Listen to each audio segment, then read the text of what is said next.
आप देख रहे हैं अपना बिहार और आपके साथ मैं हूं विवेक। तो कोरोना किसी को नहीं छोड़ेगा। जो ये बातें यहां लिखी हुई हैं, ये कैसे कोरिलेट कर रहे हैं, कैसे जुड़ाव है इनका उन खासकर डेटा से जो सीधे सीधे इशारा कर रहे हैं कि हर दिन बिहार में कोरोना की रफ्तार बढ़ती जा रही है, नए रिकॉर्ड बन रहे हैं और बड़ी संख्या में वो लोग संक्रमित हो रहे हैं जिन्होंने वैक्सीन की दोनों डोज ले ली है। भले ही सिस्टम माइल्ड है लेकिन खतरा कम नहीं है।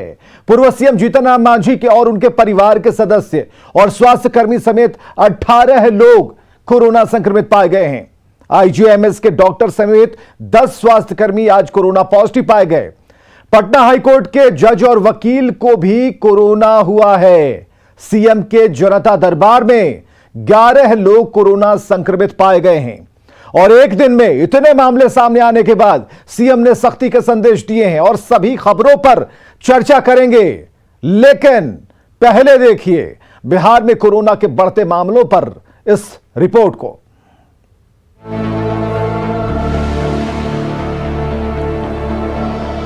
पहले इन आंकड़ों पर नजर डाल लें, कहानी अपने आप समझ में आ जाएगी।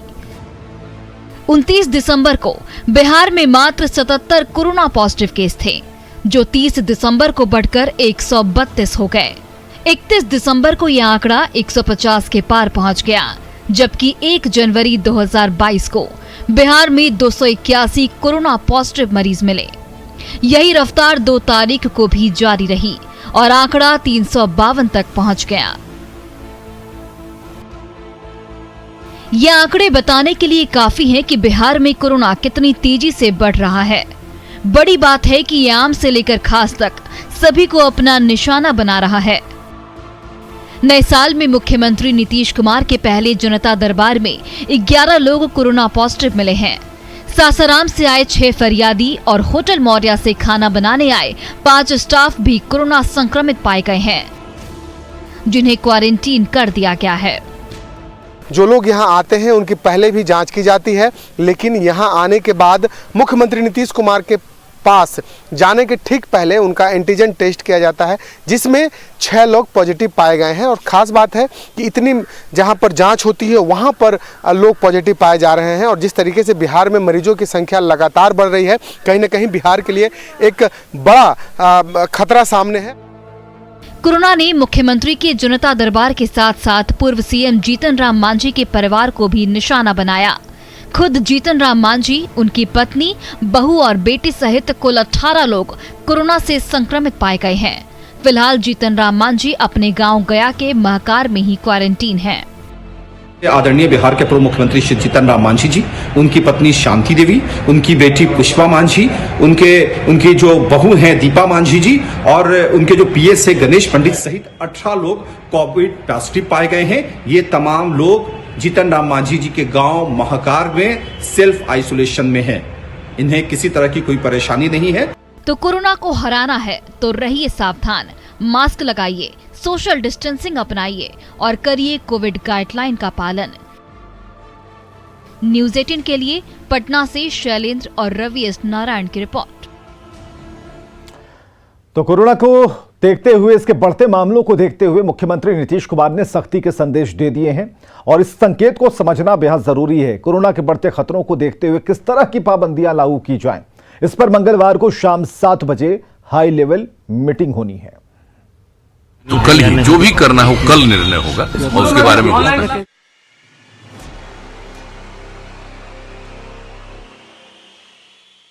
कोरोना का खतरा लगातार बढ़ता जा रहा है। कोरोना के इस बढ़ते खतरे को देखते हुए बिहार के मुख्यमंत्री नीतीश कुमार ने सख्ती के संकेत दिए हैं। मंगलवार को बैठक के बाद पाबंदियां बढ़ाई जा सकती है। अभी जो हम लोगों का निर्णय है वो 5 तारीख तक पहले से है, तो इसके बारे में कल बैठक होगी शाम में और हमने कल ही लोगों को कह दिया है कि आज सब जगह की समीक्षा करिए आज और कल इसके बारे में बैठक करके आगे क्या क्या हम लोगों को करना है उसका निर्णय लिया जाए। तो कल ही जो भी करना हो कल निर्णय होगा और उसके बारे में होगा। अब वो आगे तो हमने कह दिया है कि भाई आप 7 दिन के लिए अगला, चूंकि रोज बढ़ रहा है ना, तब एक बार अगर 7 दिन के लिए करिएगा, ज्यादा लंबा समय करे तो अभी नहीं कर सकते हैं, बहुत तेजी से आगे बढ़ जाएगा, तो बहुत जल्दी और कुछ करना पड़ेगा। इसलिए कुछ ही समय के लिए भी 1 सप्ताह या 5 दिन, जो कुछ भी आपको लगे, कल बैठ करके फैसला करना पड़ेगा। कोरोना को लेकर सीएम नीतीश कुमार के सख्ती वाले बयान पर न्यू गार्डिनर अस्पताल के डॉक्टरों का भी मानना है कि पाबंदी लगाना जरूरी है।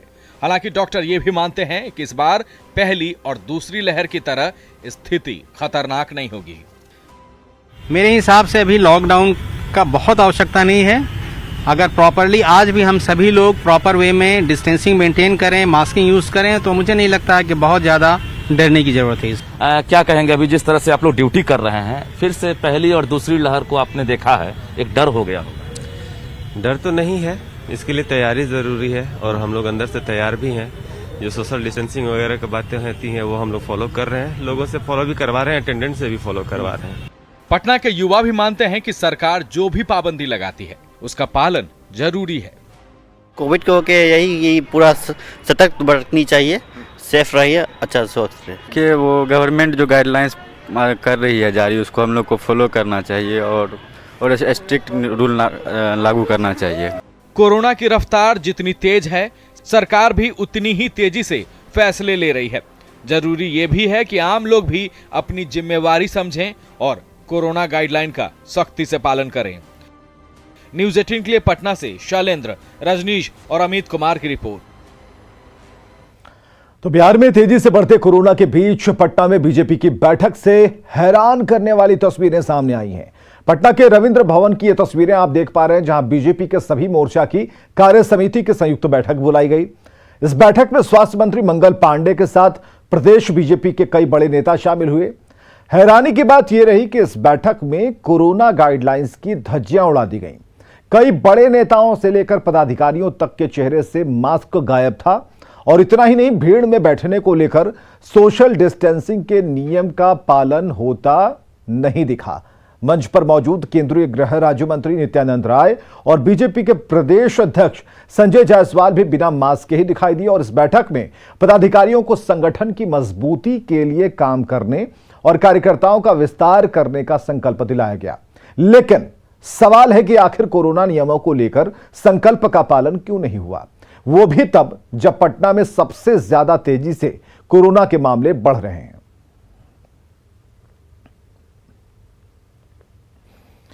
बिहार समेत देश भर में 15 से 18 साल के किशोरों को कोरोना का कवच दिया जा रहा है।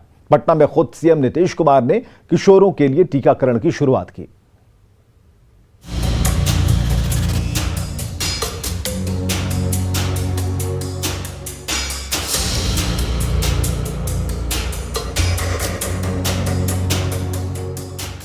ये है पटना की रितिका कुमारी। IGIMS में सीएम की मौजूदगी में रितिका को कोरोना का टीका लगाया गया, जो 15 साल से 18 साल की उम्र में कोरोना का टीका लेने वाली पहली किशोरी बनी। पटना के अलावा जमुई, बांका, नवादा और सासाराम समेत राज्य भर में किशोरों के वैक्सीनेशन की शुरुआत हो गई। वैक्सीनेशन को लेकर पूरे बिहार में किशोरों में जबरदस्त उत्साह देखा जा रहा है। बड़ी संख्या में लड़के और लड़कियां टीका लेने टीका केंद्र पर पहुंचे। पटना के IGIMS में सीएम नीतीश कुमार ने शुरुआत की है और देखिए किस तरह से कतारबद्ध हैं जो स्कूली बच्चे हैं, खासकर 15 से 18 आयु वर्ग के। हर कोई अपनी अपनी बारी का इंतजार कर रहे हैं, क्योंकि वैक्सीन नहीं लेने से पहले इन लोगों के मन में या फिर पेरेंट्स के मन में एक डर था कि वैक्सीन नहीं लिए है, स्कूल जाए या नहीं, मार्केट जाए या नहीं। तो एक तमाम जो डर है वो डर अब निकलने वाला है, क्योंकि वैक्सीन उपलब्ध करा दी गई है और आज से इस महाअभियान में बड़ी संख्या में जो स्कूली बच्चे हैं वो भाग लेंगे और हर कोई यहाँ पर प्रिकॉशन लेते हुए, यानी चेहरे पर मास्क लगाकर सोशल डिस्टेंसिंग मेंटेन करते हुए यहाँ पर इंतजार में है। कोरोना के खिलाफ देश में एक बड़ी लड़ाई शुरू हो गई है। देश के 15 से 18 साल के 7 करोड़ से ज्यादा किशोरों को कोरोना की वैक्सीन लगाई जा रही है। बिहार में भी 83 लाख से ज्यादा किशोरों को टीका देने का लक्ष्य है। इसके लिए राज्य में 2801 केंद्रों पर टीका लगाने की व्यवस्था की गई है। पटना के 23 PHC और 42 अर्बन केंद्रों पर टीकाकरण किए जा रहे हैं। न्यूज़ 18 के लिए पटना से रजनीश कुमार की रिपोर्ट। इधर जातीय जनगणना पर सीएम नीतीश ने कहा कि बीजेपी जैसे ही सहमति देगी इस मुद्दे पर सर्वदलीय बैठक होगी। सीएम ने कहा कि सभी दलों ने अपनी सहमति दे दी है, बीजेपी भी आपस में विचार कर रही है। साथ ही उन्होंने ये कहा कि ऐसा लगता नहीं कि इस मुद्दे पर बीजेपी असहमत होगी। अभी तक तो जो बात होनी है ना ऑल पार्टी मीटिंग, तो अभी बीजेपी को जो कहा गया तो उनकी तरफ से आ जाएगा, उसके बाद है ना डेट तय होगा। बाकी सब लोगों का तो हो गया सब उनकी आरोप का बात नहीं ना, सर्वदलीय कर रहा है तो सब लोगों को कह दिया गया, सहमति आ गई। एक जगह का वो बातचीत कर रहे हैं, उसकी सहमति जिस दिन आ जाएगी उसके बाद हो जाएगा। हमको तो नहीं है कि कोई असहमति का दृश्य आएगा। इधर पटना के मिलर हाई स्कूल में बिना किसी सूचना के पुलिस वालों ने कब्जा कर लिया है। स्कूल आए बच्चों की छुट्टी कर दी गई है। स्कूल की प्रभारी हेडमास्टर की माने तो पुलिस के ठहरने को लेकर किसी तरह की सूचना नहीं मिली थी। पटना के मिलर हाई स्कूल में आम दिनों की तरह बच्चे पढ़ने पहुंचे, लेकिन क्लासरूम में पुलिस ने कब्जा जमा रखा था। क्लासरूम में रखी बेंच को पुलिस वालों ने बेड बना रखा था और जहां बैठकर बच्चों को पढ़ना था वहां पुलिस के जवान आराम फरमा रहे थे। यानी बिना किसी सूचना के पुलिस वालों ने मिलर स्कूल के कमरे में कब्जा जमा लिया। अब क्लासरूम पुलिस वालों का बेडरूम बन गया तो स्कूल आए बच्चों की छुट्टी कर दी गई। स्कूल की प्रभारी एचएम की माने तो पुलिस के ठहरने को लेकर किसी प्रकार की सूचना नहीं मिली और अचानक जब वे स्कूल पहुंचे हैं तो पुलिस का कब्जा देखकर हैरान हो गए। क्लासरूम में बेंच की जगह पुलिस वालों ने बेड लगा लिया है। स्कूल के बरामदे और स्टाफ रूम में भी जवानों ने कब्जा जमा लिया है। कैमरे पर पुलिस वालों से जब सवाल पूछे गए तो किसी भी जवान के पास जवाब नहीं था। सब यही बोलते रह गए कि अधिकारी से बात कीजिए। अब शिक्षक करें तो क्या करें। स्कूल पहुंचे सभी बच्चों को बिना क्लास किए छुट्टी देनी पड़ गई। उधर सुपौल के प्राथमिक स्कूल में गुरुजी की लेट लतीफी से गुस्साए ग्रामीणों ने ताला जोड़ दिया तो ग्रामीणों का उग्र रूप देखकर प्रिंसिपल साहिबा पेट दर्द का बहाना बनाने लगी। सुबह 11 बज चुके हैं, न प्रिंसिपल का पता है और न ही किसी टीचर का। पढ़ाई छोड़कर बच्चे खेलने लगे तो गुस्साए ग्रामीणों ने निपनिया के प्राथमिक स्कूल के गेट पर ताला जड़ दिया। बच्चों के भविष्य के साथ खिलवाड़ करना बंद करो। 10 बजे लेट नहीं और 11:30 बजे भेंट नहीं। इस प्राथमिक स्कूल में हर रोज ऐसा ही नजारा दिखता है। लेट लतीफ प्रिंसिपल और टीचर घंटों लेट आते हैं और समय से पहले ही लौट जाते हैं। जब सब्र का बांध टूट गया तो गांव वाले हंगामा करने लगे। 11:10 में हम ताला मारे हैं। बच्चा सब इधर उधर उछल कूद कर रहा था। सिर्फ 2 मैडम, एक रूबी मैडम आई थी और एक जो है सुमन मैडम। स्कूल में भी नहीं है। हम लोग यहाँ का जितना भी ग्रामीण है उनको अंदर नहीं आने दिए हैं। बाहर से सीएल अटेंडेंस बना लिए हैं। देखिए क्या बोल रही, मतलब हम सीएल। प्रिंसिपल से लेकर टीचर तक कभी भी समय पर नहीं आते, लेकिन अटेंडेंस रजिस्टर में हाजिरी बनाने में देर नहीं करते। गुस्साए ग्रामीणों ने जब रजिस्टर की जांच की तो प्रिंसिपल और टीचर की काली करतूतों की पोल खुल गई। कई शिक्षकों ने तो गैर हाजिरी में भी सिग्नेचर कर दिया था। हो हंगामे के बीच जब प्रिंसिपल पहुंची तो ग्रामीणों ने उन्हें अंदर घुसने नहीं दिया तो रोती बिलखती प्रिंसिपल पेट दर्द का बहाना बनाने लगी। थोड़ा 10 मिनट लेट हुआ, इसी के चलते हंगामा कर रहा है। टाइम कितना हो रहा है? अभी हम आया, कितना देर से खड़े हैं। संज्ञान मानने के साथ सबसे पहले मैं उसको जांच कराऊंगा और जांच कराने पर जो भी विधि संगत विभागीय कार्रवाई करना होगा मैं उसको निश्चित रूप से करूंगा और विद्यालय को खोलना प्रारंभ करूंगा। सुपौल के प्राथमिक स्कूल में गुरुजी की लेट लतीफी से नौनिहालों का भविष्य दांव पर लग गया है तो ग्रामीणों का गुस्सा देखकर लापरवाह प्रिंसिपल के पसीने छूटने लगे हैं। अमित झा, न्यूज़ 18 सुपौल। और इधर गया में सड़क हादसे के बाद ग्रामीणों ने एक बस में आग लगा दी और इसके बाद काफी देर तक हंगामा होता रहा। परैया थाना क्षेत्र के मीरगंज में बस ने एक बच्ची को कुचल दिया था और इसके बाद लोग भड़क गए और बस में आग लगा दी। सड़क हादसे में एक बच्ची की मौत के बाद गया में गुस्साई भीड़ ने एक स्कूल बस में आग लगा दी। बस में आग लगाए जाने के बाद धू धू कर बस जलकर खाक हो गई। दरअसल इस स्कूल बस की चपेट में आने से परैया थाना क्षेत्र के मीरगंज की एक बच्ची की मौके पर ही मौत हो गई। स्कूल की यह बस परैया की ओर जा रही थी और मीरगंज गांव में इसने अपनी चपेट में एक बच्ची को ले लिया। हादसे के बाद बस लेकर मौके से चालक फरार तो हो गया, लेकिन भीड़ भी उसके पीछे ही थी। आखिरकार बाला बिघा के पास बस छोड़कर बस चालक और खलासी फरार हो गया। फिर तो भीड़ ने खड़ी बस में आग लगा दी और देखते ही देखते ये बस जलकर राख हो गई। काफी मशक्कत के बाद दमकल की गाड़ियों ने बस में लगी आग को बुझा तो दिया, लेकिन तब तक बस का अधिकांश हिस्सा जल चुका था। गनीमत ये रही कि बस में कोई छात्र नहीं थे। इधर पुलिस ने बच्ची के शव को पोस्टमार्टम के लिए भेज दिया है।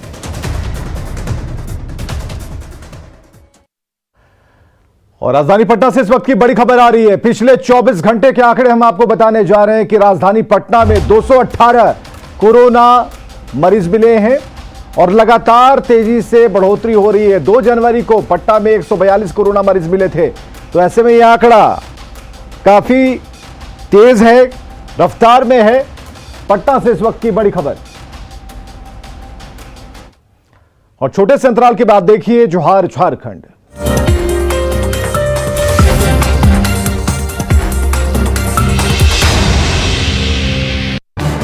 इस न्यूज हेडलाइंस के प्रायोजक पेट सफा